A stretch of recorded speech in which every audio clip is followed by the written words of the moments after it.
TNKR Media. The Goldwaters is brought to you by Goldwater Dubé, shaping the history of Canadian family law since 1981. The Goldwaters vous est présenté par Goldwater Dubé, modeler l'histoire du droit familial canadien depuis 1981.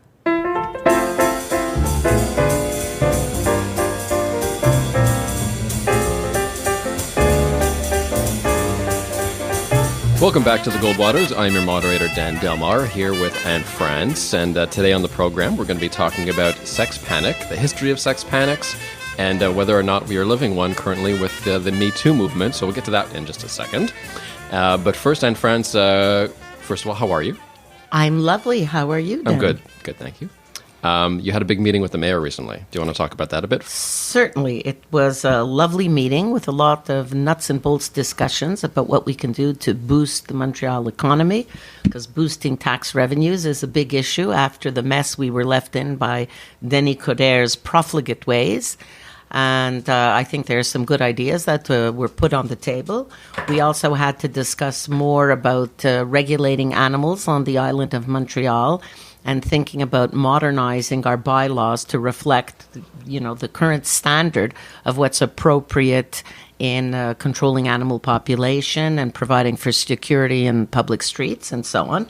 And we're going to review the Calgary model also because it's an economically self-sufficient model. So all in all, it was a really terrific meeting. Lord knows I had my teary-eyed moment because I was so proud of Valérie for being the first lady mayor of the city of Montreal in the 375 years since the founding of this city. It's a little scary to think that it took that long, almost 4 centuries, to put a woman at the helm, but I think it's the promise of a great new era in municipal governance. She did not waste any time in taking the steps to suspend all the contentious provisions of the Montreal bylaw that were limiting quotes, pit bull type dogs, but we're looking for a more comprehensive reform because the idea is to provide for better living, more sanitary conditions for animals. And again, always with the emphasis on public safety, ensuring as well that all animals are getting adequate health care, are being vaccinated, are being sterilized, and most important of all, are being microchipped. And we'll have the mayor of Montreal, Madame Plante, on the podcast very soon. Woohoo! Stay tuned for that. So we'll head into our chat with yourself, Daniel, and Samantha on sex panic. Any initial thoughts, first of all? You're obviously one of the biggest feminists here in Quebec. You've made a lot of gains for feminism in this province, in the society. What do you make of the Me Too movement and maybe in Quebec, the Et Maintenant movement? It's hard to determine the historical impact of a sea change in societal attitude. It's when you're standing in the middle of the sea change in societal attitudes. Necessarily, I bring a lawyer's curmudgeonly sense of suspicion with any new movement. What are the risks if it goes too far? Are we going to start pillaring men en masse for any type of awkward and inappropriate behavior? But, a lot of it is colored by my perception as an older woman. I'm almost 60 years of age. And for better or for worse, I was raised in a culture where there was a certain tolerance for what we called men's behavior. It's even of concern to me that I have to say in the year 2018 that we used to tolerate a certain amount of inappropriate language and inappropriate physical contact and inappropriate commands from men, never mind pushing too hard in terms of advancing an intimate relationship. And it was just, boys will be boys. Why did we tolerate that? I don't know. And then I also question, again, from my old lady's perception, would I want to be a young woman in a world where men did not make the commands? What does that mean then? Then do we have to make the commands? And if one day we're the ones expected to do all the sexual advances because men are terrified to say hello to a lady, are then we going to be pilloried anytime we're inappropriate? Lord knows I am the champion of inappropriate, crude language and blue jokes, but I guess I get away with it because I'm an old woman. Whereas if I were a young guy or an old guy or any type of guy, I'd be in the hot water. So I try to keep that in perspective. Let's get to the conversation with yourself, Daniel and Samantha. Sex Panic on the Goldwaters.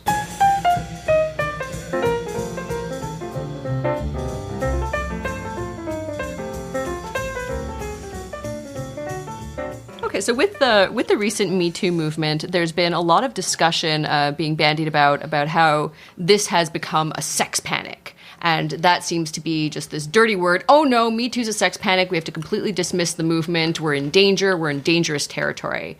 And I think, as the more and more I've been reading or we've been talking about the Me Too movement, about sex panic, it occurs to me at a certain point that, well, wait, what are we even talking about? How is this a sex panic? What is a sex panic? Now, we were talking about this earlier. Daniel, you went and looked it up. And so what did you find when you were looking up sex panic? What I found definition was a social problem, and I mean, if you're going to call it a sex panic, because it's also sometimes just called a moral panic. Obviously, if it's a sexual panic, then it deals with sex. The morality and sex are often intertwined, and it's when there's a social problem that has existed for some time, but it's never really reached a level of an intense level of public discourse until some incident occurs that captures the public imagination, that so exemplifies this problem that has already existed. And so examples of say, a sex panic might be, there was the Monica Lewinsky scandal is one that is seen, because another inherent part of the definition is that it takes on sort of a media circus type of element that becomes so animating in public discourse that it arrests the public imagination and it risks becoming sensationalized from different political perspectives, because it's such a catalytic force in society. Now, let me ask about that, because when I think sex panic, I tend to think very puritanical. I tend to think when sex panic, I think, okay, it's where society gets to a certain point where sex and promiscuity and any sort of sexuality is seen as bad and ought to be stopped at all costs, and people go a little nuts with this. Mm-hmm. Is that just what it is? Because even when I think of Monica Lewinsky, it wasn't exactly that. It sure was a lot of talk in the news about sex and about cigars, I guess. It was more of a cigar panic. But it necessarily deals with morality. That's why I have to talk about moral panic as to a discussion as to what is right and wrong behavior. Another example, I want to go way back into the 20th century, the Fatty Arbuckle case, which was he was an actor at the time, much loved, in fact, and there was it's kind of scandalous, even for today, that he had sex with a quote-unquote loose woman at the time, and apparently had inserted a bottle inside her, and she died from it. Ugh. And this is in that's a scandal only in that era. Today that would just be like afternoon news. And of course, this was the tabloids went crazy over this, and it completely destroyed his career. And there's this whole sort of public sort of prosecution of him, beyond the fact that there was also I believe a criminal case against him, which I believe he was found not guilty, but that society had already judged him essentially, and it ruined his life. But that's related to an individual. So what made the Monica Lewinsky, Bill Clinton event a sex panic is because it had an inordinate amount of attention, because the special prosecutor, Ken Starr, was going to impeach Bill Clinton, not just because he had an affair, because leaders of nations, being men, have had affairs from time immemorial, but because the affair involved oral sex, and whether oral sex was sex. And the United States was just not ready for that conversation. So what created the sense of panic amongst the population at large is that even teenagers and preteens were being exposed to discussions about oral sex in the evening news.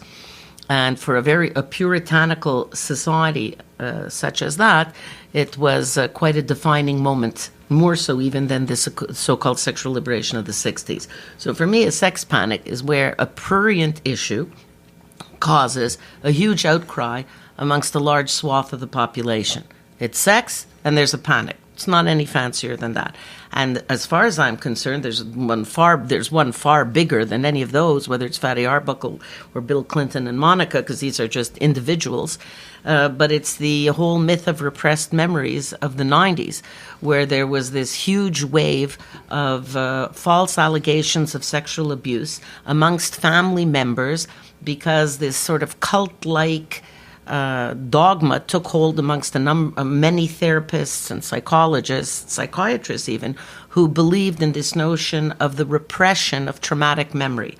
And the person who had planted the seed of that, needless to say, was Freud, because he was the one, in fact, who back in the day not believing allegations of sexual abuse his patients were conveying to him, started developing a whole philosophy about repression and fantasy that turned out to be a bunch of hogwash. Interestingly enough, as a side note, apparently he did originally believe believe his patients that they were being sexually abused by their dads, mostly, or in a family context, and that was the cause of their pathology. And when he presented this at a medical conference, apparently the outcry was so large, and they were saying, no, it couldn't possibly be in our society that fathers and family members are doing this to little girls. It must be their fantasies. They must have made it up.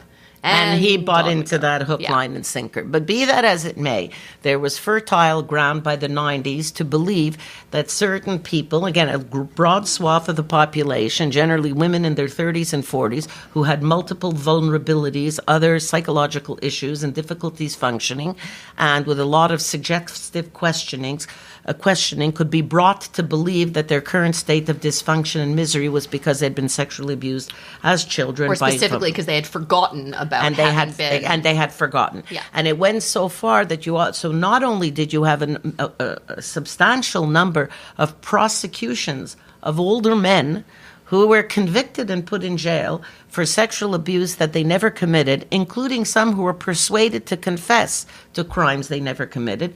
But in addition, as the movement spread, there were these allegations made against daycare workers of satanic rituals of sexual abuse. Yeah, I remember that there was a lot of, I was much younger at the time, but I remember the repressed memory stuff, and especially around that time, a lot of the panic around satanic cults and molesting children, and there's books and stories and Oprah and... Exactly. So even though not a single child bore a single mark or a single injury, people believing that they were doing well would suggest, with aggressive questioning of little children, suggest to them that they had been involved in satanic rituals of sexual abuse involving penetration of various body parts, including cannibalism, including all kinds of things little kids can fantasize about, who really have no conception of what sex is or sex isn't. And these were believed. And there was a huge case in Winnipeg, in fact, because Canada was even afflicted. And it took some clear-thinking people like Elizabeth Loftus to blow up this mythology. And the book that she wrote is The Myth of the Repressed Memory. Now, if you want to talk about a sex panic, now that was a sex panic with consequence. By using the repressed memory scandal as the sort of perfect example of a sex panic, Mom, it suggests that the panic element is equated with illegitimacy, right? Because really what you were trying to unearth in all this was the fact that this was a movement that caught the public's imagination and also actual practitioners in the field, and a lot of harm was done, and it was mostly based on a lot of bunk science, is your point. So it suggests that whenever we use that expression, that this is a moral panic, a sex panic, it casts illegitimacy over what the movement is, right? And that's where I'm not exactly sure. Whether it's legitimate, it's legitimacy or illegitimacy. That's an issue. It's panic. But panic suggests not clear thinking, not being reasonable. The word itself. No, not at all. Not at all. Panic can arise from the reality of discovering the truth. A panic could arise tomorrow if we discovered an asteroid's about to hit the Earth. I think movies have been it's an interesting point you're making, Mom, but on I think when it's being used now, equating the Me Too movement to a sex panic, it is being used in a derogatory sense. It's not like, hooray, we have a sex panic, we did it. Yeah, and to call the Monica Lewinsky scandal also a sex panic, I mean, there are definitely people out there, maybe I'm not part of this group of people, who think that... yes, he committed some wrongdoing and all this, and having a public prosecutor named was appropriate, and that unearthing all these secrets about their sex life was also appropriate, and the right thing was done, and that he was a bad man, and that there's people who don't see it as any sort of panic. They see this as this is an appropriate response to... It's not that event that was the panic. It's the fact that it put into American living rooms, into the living rooms of the middle class, a discussion about sex that Americans were not able to have because they seem to have a constitutional problem with sex as a general proposition. But hold on, even when you say that, there was no sex panic here. There was a certain amount of titillation among some groups. You know, if you're the president of the United States, of course you should have lovely young interns. Let me finish. You should be able to have lovely young interns servicing you. And another group were upset because it was evidence of adultery. But it certainly didn't cause a moral panic. Yeah, in Quebec, nobody's disturbed by infidelity. infidelity, not even then. But and just because- certainly not by oral sex, mostly because most Quebecers are too busy having oral sex to be worried about it. Just because you're surveying the reaction in Quebec and Canada doesn't mean that those types. I didn't talk about Canada. I said Quebec. Canada's wherever, probably as constipated as the U.S. Whatever people that you want to analyze in the United States, obviously this division occurred as well. There are plenty of people, Democrats in fact, which is kind of funny given right now that this Me Too movement really is coming from the left. But I think it's fair to say that most Democrats gave him a pass and didn't think this was a big issue at the time.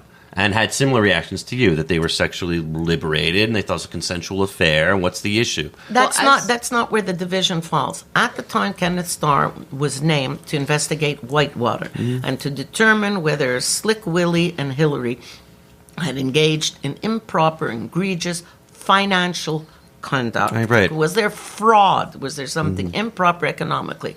A totally proper domain for a special prosecutor. The fact that this asexual fellow, who was probably hugely jealous of Bill Clinton's ability to land all these ladies, suddenly became obsessed. Well, it's interesting 'cause when and again, I was I was pretty young when this was during the Clinton-Monica Lewinsky scandal. When the thing that strikes me about it is that so much of the discussion, even when we talk about the Lewinsky scandal, so much of the scandal was about her being promiscuous and people making, as I recall, people making a big deal about some fooling around in the White House and, it's okay, what's the big deal? Essentially, that's how I recall it.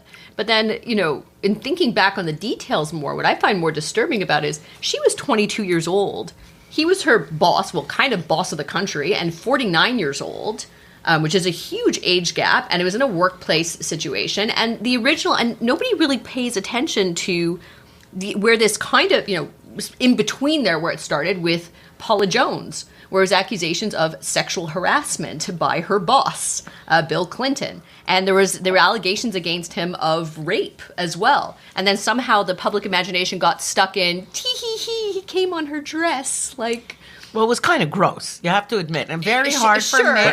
But let's stay away from the politics, because all the ladies, such as they were involved, hewed to one political party or another. Nobody was talking about playtime or employment harassment. It was all, are you on the Republican side or the Democratic side? The sex panic element was the element of parents having to explain to their children, what's up with the stain on the dress? What does that mean?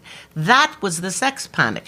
In today's world, I would concur, and Republicans try to make this point, usually unsuccessfully, maybe to a certain extent unfairly, that in today's world, Bill Clinton should be chased out of office, and why are the Democrats today not repudiating him for the conduct he had then? I shrug my shoulders. Unlike how the Republican Party has repudiated Roy Moore. Roy Moore. Yeah, but at the end of the day, who should be repudiated, there's one common thread. From Arnold Schwarzenegger to Roy Moore to, what was the guy with the penis name? Wiener, that guy. Anthony Weiner. What a name, Wiener. You send pictures of your wiener on your phone. You change your name already. No, he lived up to his name. Good for him. He lived down to his name. The one common thread with all this, it's a frightening level of misconduct by a horrendous number of men. Indeed, it's true. As a man 49 years of age with a daughter, what is it you're thinking of? A wife who presumably is your partner. Nobody forced the man to marry Hillary. Presumably it was a marriage of love and not convenience or royal obligation. And you're in the most public role in the United States, and you have so little dick control that like a 22-year-old comes out whose only redeeming factor at the time is a very lovely woman, Monica. My heart goes out to her, but whose only redeeming factor is she's still at an age where her breasts are firm and she's looking up at him with stars in her eyes. And that's a reason to pull out your device and... But there is a generational divide, I think, on this issue. I have to say, there really is. When I spoke with Dad, because I was young at the time when the Lewinsky scandal was going on. It must have been about 10, 11, 12. And my understanding at the time was that, I sort of digested the narrative that he was being treated unfairly, Bill Clinton, and that this was all... That was the narrative I got yes, as well. And I think that dominated maybe sort of liberal... That was the consensus in liberal circles, I would say. And then as I got older, I just thought about it. I'm like, well, if I knew a guy, forget the fact that he's the president, if I just knew a guy who's the boss of a company, who's in his late 40s and is married with a kid and is having an affair with an intern, I would think less of him. I would just on the face of it, I think that guy's kind of a creep. That's kind of shitty behavior. And here we're talking about the president of the United States, whose moral character is supposed to be extremely important, influences a whole generation of people. And to me, before we get into anything else about him, then also perjuring himself, lying affidavits, also getting Monica Lewinsky. He was disbarred for it, right? Also getting Monica Lewinsky to lie on affidavits, and then Kenneth Starr threatened her with 20 or 30 years in prison so, for having lied on an affidavit. The Republicans have a real problem with sex. But that's the thing. But just looking at that on its face, I mean, to me, that just speaks of poor moral character. It's very basic. Here's the poor and moral... I wouldn't want someone like that, leading me in and of itself, even if he's otherwise competent. Here's the problem. The problem is the lack of sorority, the lack of inter-women collaboration and support. Because I remember that what struck me the most, the two things that struck me the most, Monica Lewinsky's story came out because she was confiding in an older woman, Linda Tripp. Linda Tripp sold her story to the Republicans so they would have something on Bill Clinton. She betrayed the confidence of this younger woman. Egregious crime one could imagine, because she destroyed Monica Lewinsky's life, whose greatest crime was to admire an older figure. Or you could say that Roger Ailes destroyed Monica Lewinsky's life because he built Fox an News, empire on her back. Yep. And then the other person who disappointed me greatly was Hillary Clinton, because her failure to divorce him at that time just did me in. On one level, I absolutely believed that this was entirely the problem of Bill and Hillary, and that the public had no business being involved in this. This is a matter that's between husband and wife, and it's up to her to say whether it's an open marriage or a faithful marriage or whatever. But it seemed to me, from my understanding of their relationship, that they had a conventional marriage. They married because they were in love with each other, same profession, similar ages, and so on. And that she ended up betrayed in the ugliest and most public way, and she just shut up and took it. And I thought that we were past the era where women will shut up and take it, but we're not past that era. We're still in that era today in 2018. There was a moral panic then, there's a moral panic now, there should be. And at what point and by what means women can attain a true moral, psychological, physiological equality to men, so that we can stop the misery of these stories, the misery of the public humiliation of the women, the misery of this horrendous kind of infidelity that is predicated upon money and power. Money and power that men wield and continue to wield. I don't know how we're going to get there. I despair we're ever going to get there. Part of the discussion, of course, has been differentiation, right? I mean, you can't necessarily lump Harvey Weinstein together with Aziz Ansari. Do you know how many men I know that are Harvey Weinstein, that look like him, smell like him, are sexually pathetic like him? I, as an older Jewish woman, have to say he is about as threatening to me as a pile of Stella's dog poop in the living room. It smells bad, it's annoying, I'm irritated, I'll clean it up. Yeah, but you're not some 17-year-old ingenue from some small town that was just plucked out of obscurity because she looks good and is charming. Not at all. As a matter of fact, this is where I laud the Me Too movement. I have always recognized, I've taken myself as an example, as an indication to exemplify exactly why these social movements are necessary.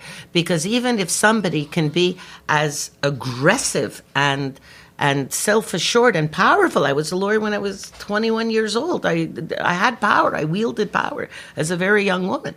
I knew what my rights were. I knew how to protect myself. And even if I can have been sexually assaulted, needless to say, by another attorney, how else would that happen?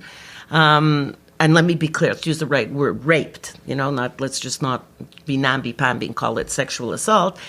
Never mind all the other, dealing with inappropriate language and physical contact by other attorneys over the years, and by older men and more powerful men and businessmen. Boy, the list goes on.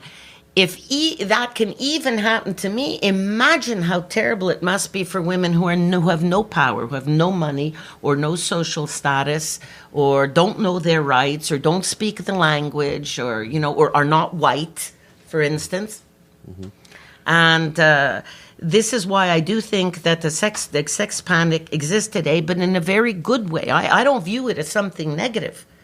Part of my concern when you're talking about a real sex panic, a moral panic that afflicts all of society, is getting past the individual story, whether it's Harvey Weinstein or Aziz Ansari, because the question of the egregious conduct complained of is so different from one extreme to the other that it's kind of strange that they're all being pigeonholed into this one category in the Me Too movement.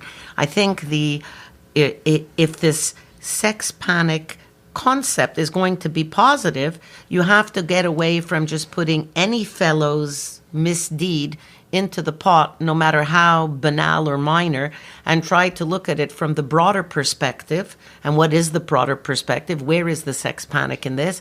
Is how can women take their place in the discourse of sexual interactions to make it more pleasant and foster more positive outcomes for us, and to give more guidance to guys so that you don't have so many of these incidents that are caused by miscommunication, lack of empathy, lack of understanding, a failure to listen to direct messages that women are trying to communicate, while at the same time, encouraging women to be more assertive about what they want and even more so what they don't want from men.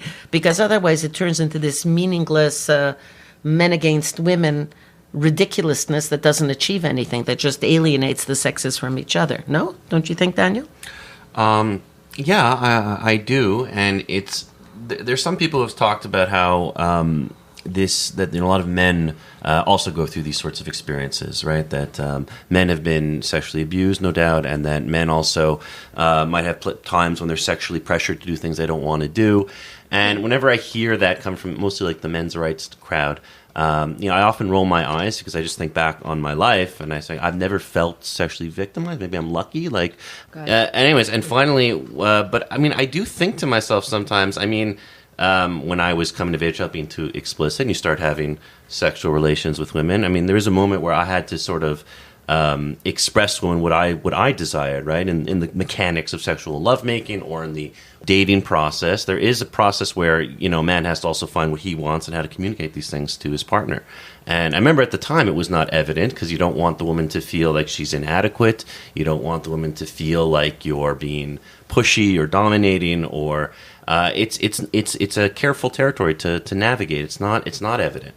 And I was thinking to myself, perhaps, I know that there's some men maybe still struggle with this, can't really communicate their needs to their partners, and that perhaps with women there is an added social weight again to be more pleasing. And I've been with different women. I've been with women who've been more upfront about their needs than others. So I'm not sure if Mom, your point is you're trying to get to this being a useful panic, and that we can now start getting outside of individual stories and start speaking to actual social trends or social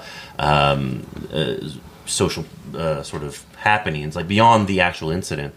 I'm not sure how to unpack it. And that's the hugely important part of this discussion. And I want to add into that aspect the fact that since we're the ones who bear the children, a part of child rearing is a certain amount of wear and tear on the equipment, not to put too fine a point on it, which then also complicates and adds to the instances that can cause pain in intercourse. But you will note in the scientific literature that all the research is done on erectile dysfunction, which at the end of the day may be an annoying thing for a husband, a huge relief for the wives. Annoying. Not necessarily, but okay. That's what the statistics report in older women. They were not thrilled when their husbands discovered Viagra. Not at all, because they finally had peace. And so sad. That's how sad, but that's how sad. And now you're talking married couples who are together, who are presumably in love. That's how sad and how unsatisfying the sexual experience is for so many women. Whereas from a woman's perspective, when you're talking about vaginismus, which is spasms of the vagina, or dyspareunia, which is pain in intercourse, there's a teeny tiny number of scientific studies that have been done to investigate this and provide relief to women. And as if that's not an important problem in society. I also think that one of the challenges that I would imagine a lot of women feel in this discussion is sex-positive feminism, right? That when you start talking about this stuff, I mean, you're labeled some sort of shrew, or you don't like, you don't like sex, or you're anti-sex, and you're some sort of feminazi with sexual problems, say, would be the caricature. And I think that a lot of women were raised with this sort of sex-positive feminism, right? That part of being a feminist is liking sex, right? And not being prudish about it. And I think that there's been maybe a generation of women who've had to deal with that, with the consequences of that, which are, how do I actually make this pleasurable for me? It's not that evident, right? To be able to go out there in the world and be expecting sexual happiness, or having sex on, being more open about sex with men, hasn't really translated to more sexual happiness, or happiness, I think, among a lot of women. And I think that when you have this discussion, I think it's bringing that out. I mean, that's one thing I think that the right has been sort of making fun of the left about this issue, is that they're always saying that, wow, it's funny that this is coming from the left, this what they're regarding as something that might be sexually conservative, or they might say this is the consequences of people going dating before they get married, and that this is and now they're discovering that, oh right, that there's a reason why that marriage exists, that you can actually not go out there and be victimized and preyed upon by men, and that you should be in a secure union. And well, it's interesting because there is, I find there is a very big, well, at least on the left, to a certain extent, a kind of a virtue in almost being promiscuous. We're kind of, I don't know, the Tinder generation or something, where it's seen as valuable and easy to just go out and meet someone and have casual sex. Hookup culture, we'll say, for the young people these days. And I, in terms of the link between that and the Me Too movement and issues around consent, I think that's overblown. I think the Me Too movement and discussion around it is about having good and consensual sex. It's not a consequence of having too much sex. It's a consequence of having sex that is not consensual. That's the issue. But what I do find, interesting, and if we're going to shift the sex panic discussion a little bit, is when we get to, are there, as we're being more promiscuous, are there issues with promiscuity in general? Like, with something that was a big discussion in the 90s with the in a certain extent the 80s, with the AIDS epidemic. There was a lot of discussion and a real kind of, I talk about a real sex panic there in terms, particularly in the homosexual community, where HIV and AIDS was spreading widely, and it was a culture that supported a bit more, bathhouses and more explicit signs of sexuality and group sex and casual sex. And there were big discussions in society at large and within the gay community about, is promiscuity okay? Like, is this, should we reel it back? Are, more, quote, traditional relationships where it's, husband and wife, or let's say husband, wife, or marriage, is that the better model? Is that the safer model? And, your argument, exactly the way you're elucidating it, is how I elucidated it in the same-sex marriage case.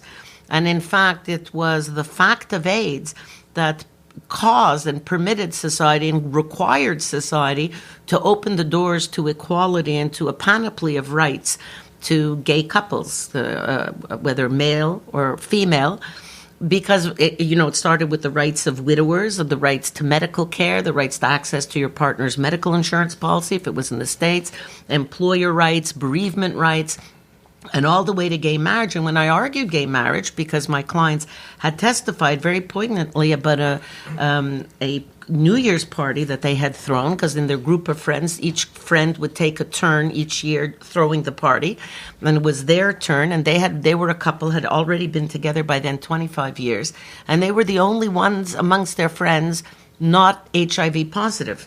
And one of the friends said during the dinner, you realize, 5 years from now, we're all going to be gone, except for you two, because you've been, quotes, married, because they've been together in an exclusive relationship for so many years.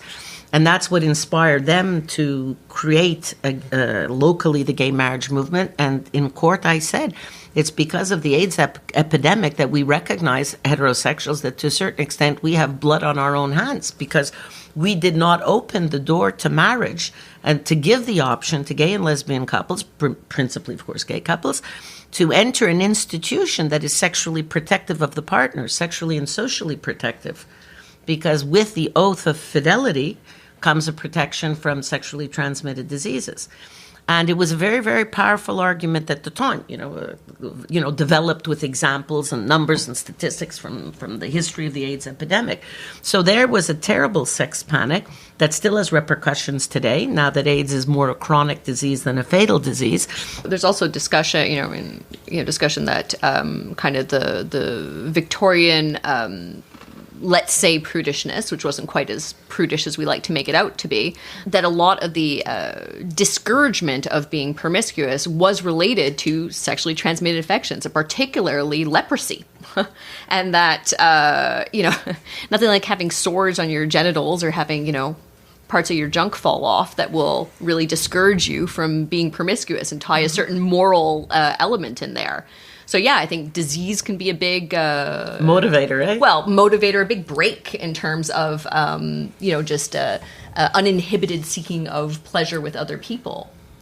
And I wonder yet again, women get victimized in that equation. Well, let's because I want to tell you, in my 36 years of matrimonial practice, you would be very sad to learn how many times entirely faithful wives have discovered their husband's infidelity when they contract a serious sexually transmitted disease. And these things have shocked me repeatedly over my practice.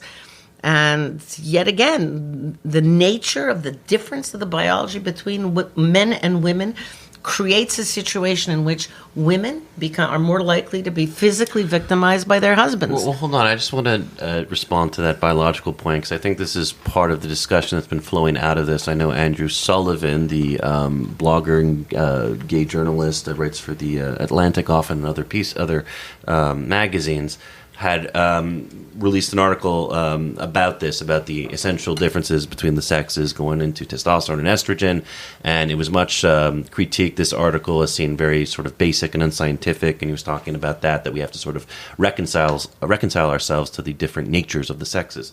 And I think that's also, maybe one of the pillars of this whole moment is to what extent this can be written off as sort of, like you had said before, back in the day, boys will be boys, and women, maybe a cliche would be that, yes, women will often leave encounters with men unsatisfied, and because women have their own expectations out of how sex should play out. But the question that their pleasure should be considered. Yeah, expectations, like a natural... An expectation that their pleasure should be considered. I know. I can't believe we would believe you that. mean like we have libidos and we would also like to have an orgasm? No, but all I'm trying to say is that some of these stories have a certain timeless quality to it. Woman goes on date and finds out that men can be cads and is shocked at it and walks home crying. Right? This is a trope in our society. The question really is, to what extent can we change this through social programming and social messaging and awareness? this is what I think would be the fruit born of this movement, would be that, right? That there'd be a greater awareness on men's parts, say, of women's needs and expectations and how to communicate them and how to detect them, and on women's part, a way to express their needs in a clearer, more effective manner. Well, I think that between the three of us, it's pretty clear that the TLDR version of the podcast is okay.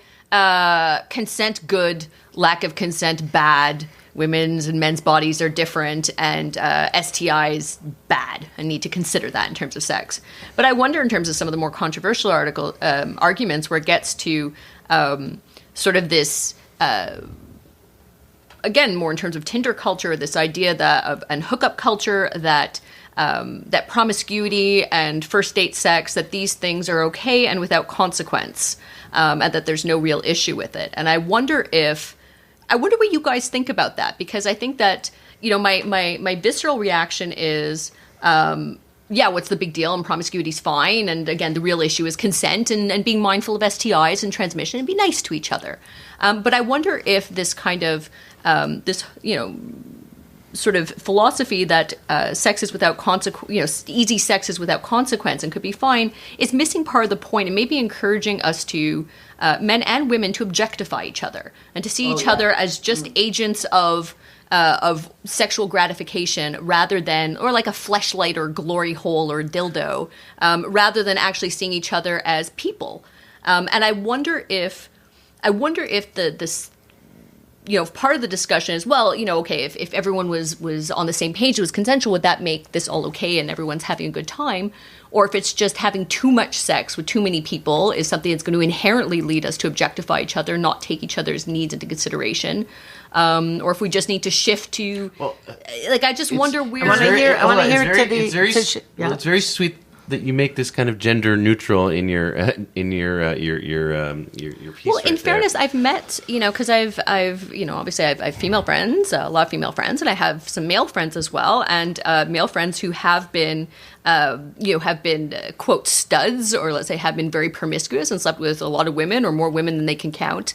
And a lot of the guys I've met several of the guys I've met who have been in that position feel destroyed by it and feel really kind of annihilated and just lacking in human connection and feeling like everybody's using each other and that they're not just that they were seen as objects or treated as objects and without due consideration, even if they were the ones who were, let's say, initiating or asking out on the date. So it's not that there was a consent issue in it. It's just that it left them feeling kind of empty, with all this social connection, left them feeling more lonely than ever. You could find those examples, and no doubt, but let's just be very clear here. If you're going to compare male experience to female experience, right, and you're going to talk about who has felt more sexually abused, and you realize there's a lot of really lousy sex out there. You realize there's a lot for a lot of people. It's a physical reflex with no greater importance attached to it or talent than defecation, and then you just you recognize that finding the real les vraies étoiles, the real stars, the ones who have a genuine passion and want to spend time and devote time to practice and perfect that passion are few and far between. Then you know where to choose. Let me just do something just because I'm interested between the three perspectives here. Quick survey. Lunchtime survey. Lots of casual sex, good or bad for the individual? I think that sex at its best is an expression of intimacy, and it's hard to feel intimate with someone when it's on a casual basis. I mean, by definition, right? You want to have something stronger in a relationship before sex is expressed. You Me. Next. I guess all things in moderation. I think that I don't believe that. maybe that's I have the more You're traditional. lying. Actually, maybe I have the more traditional Victorian attitude or Victorian medical attitude that all things in moderation. That I think that. I think that I don't think there's believe your necessarily sister? No, but let's also be clear too, because also this falls upon differently. The consequences are different for Yes. between the sexes, right? I mean, first of all, beyond the fact that women can contract STIs much more easily than men. Mm-hmm. They could, of course, be left impregnated, and again, there's or sterile as a result of the STIs. right, and there's the risk, like we've mentioned before, of violence, right, of being a victim of violence. So already, when you ask that question, Samantha, men have far less to lose in casual sex than women do. Let's be clear. Yes. Well, let's assume consensual sex. Let's just assume lots of consensual sex, casual sex, good or bad. Because obviously, if it's non-consensual, that's lots. How many partners are we talking about, by the way? Because I might have. It occurs to me my definition would appear to be a little different from yours. I guess it depends. I don't have a fixed number. Like if I think what do I think? I think that if you're too much sex or having a lot of anonymous sex or casual sex. So how many I think could be partners a year? problematic. More A year? fewer than 10. Doesn't matter. More? I don't- The number, Mom. Come on, don't be. I don't know. Let me check my belt notches. Yeah. See, I don't know. I have to count. Okay, I am the older person, so I'm going to pull rank on you, and I'm going to tell you what the correct answer is. All To right. appreciate the value of intimacy in sex requires having had enough casual sex. I mean, a bad sex to recognize. But that's 100%. totally untrue. People who are in long-term committed unions actually report having higher sexual satisfaction than people who are Doesn't having. mean they know better. Right. Well, As I see it, I hope that the Me Too movement is going to lead to one concrete result, which is to require a rethinking of sex ed in high schools and to take sexual education directly into the domain of the communication between boys and girls, because I'm say specifically boys and girls' expectations, because boys need to understand more from girls that girls need sexual contact too, and girls need orgasms, and that girls need understanding and need to be listened to. and that a boy's sense of urgency about orgasm doesn't necessarily match up with the girl's need for a little extra time to get there. And from a girl's point of view, a girl doesn't have to learn quite as much, let's say, because, we live, whether we like it or not, with the consequences of the biological imperative of the other side. But it would be nice to understand more, and to understand more how to address things to a guy, so that guys don't feel hurt in the sexual encounter where he's fumbling and he doesn't know how to advance in the right way, and how you can say, in a way that doesn't destroy his self-esteem too, never mind your own, I need you to slow down, I need you to stop. I want to say it nicely to the men. I think for a lot of guys, they could view that as very diminishing and soul-destroying and be very upsetting, because there is a biological urgency pushing them forward that is hard to control. And they have to understand when a woman uses those words, and I hate to come back to the Aziz Ansari story, but if you do have a girl who says at one moment, slow down, I'm not feeling good,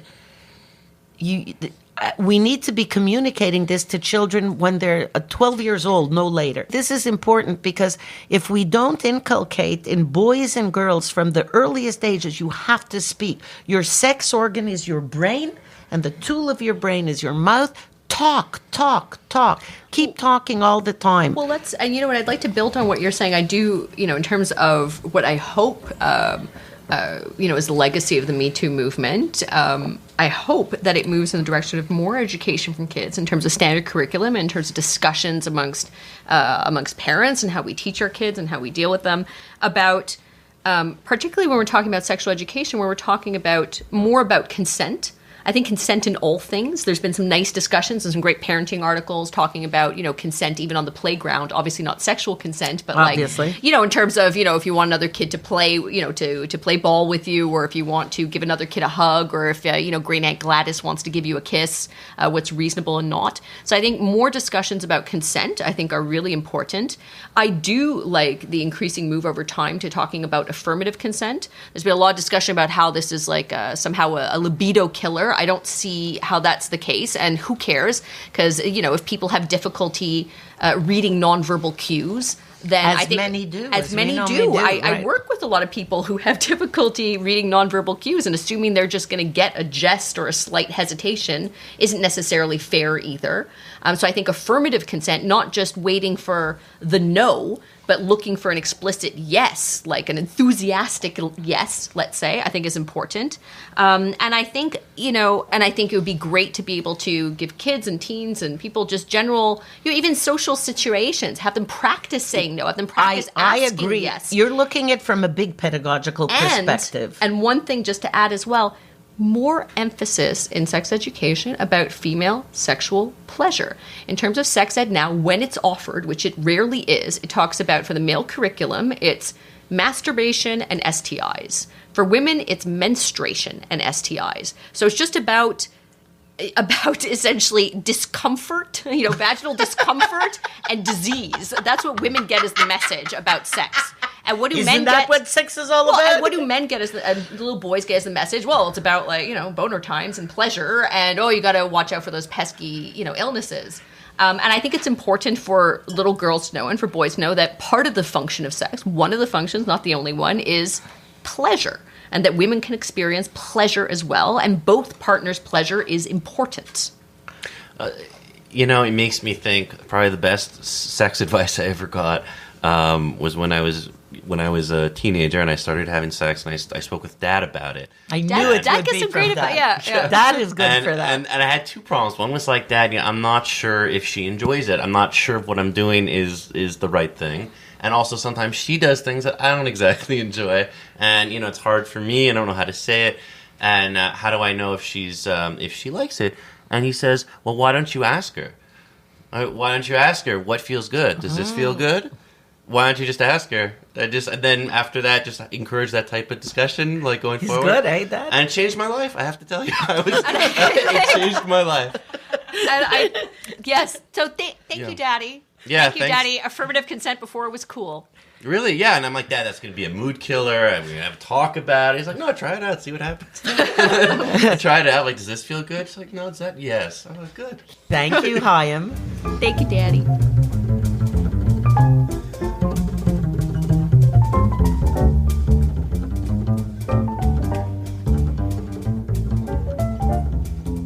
Dr. Samantha, so the issue of sex panic has throughout history caused some pretty funny moments, some awkward moments, lately perhaps some very dark moments.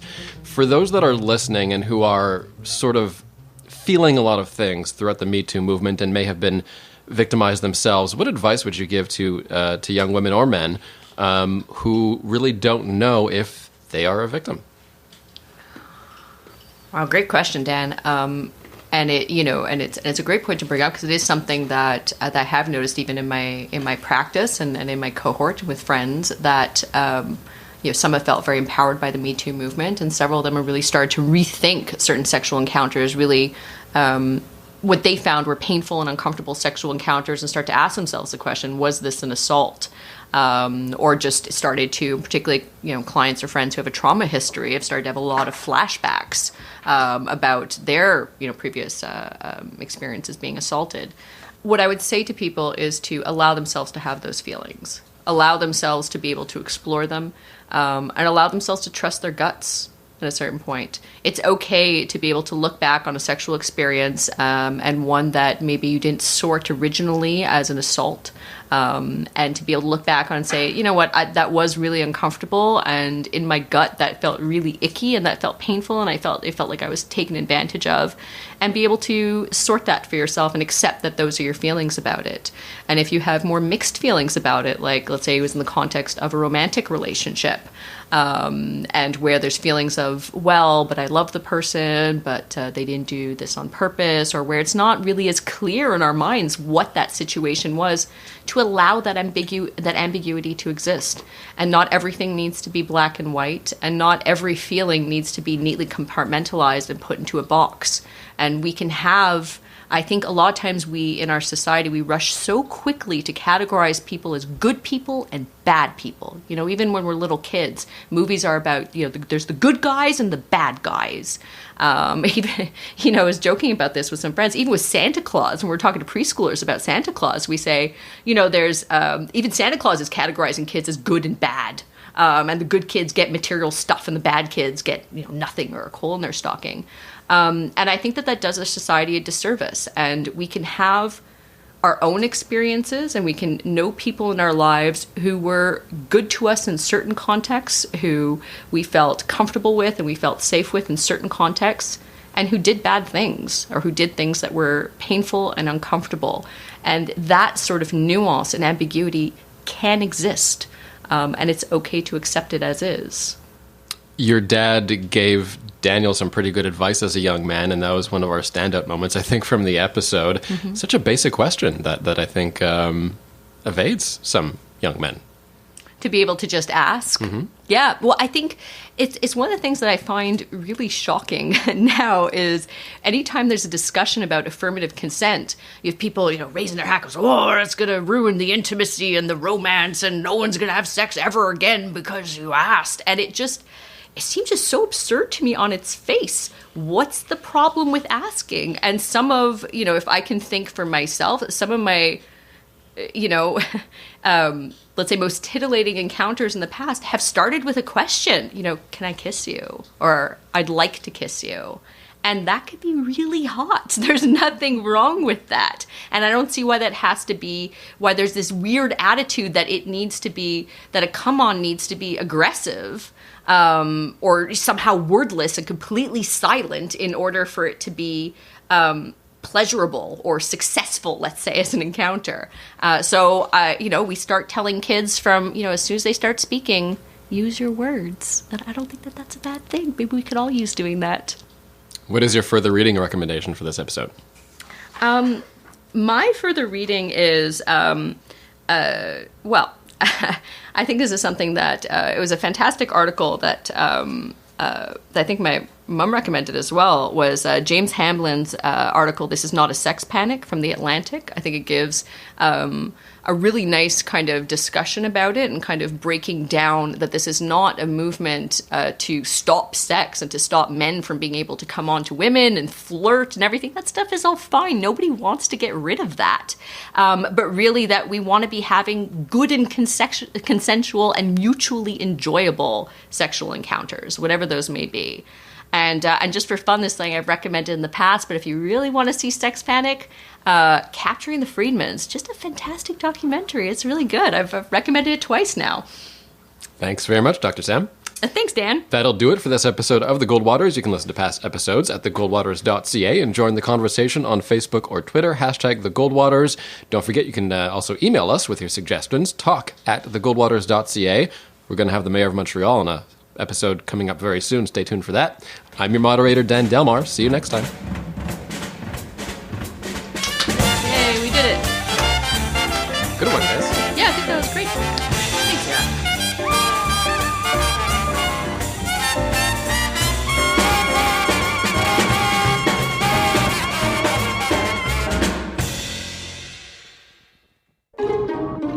This has been a production of TNKR Media. Good talk.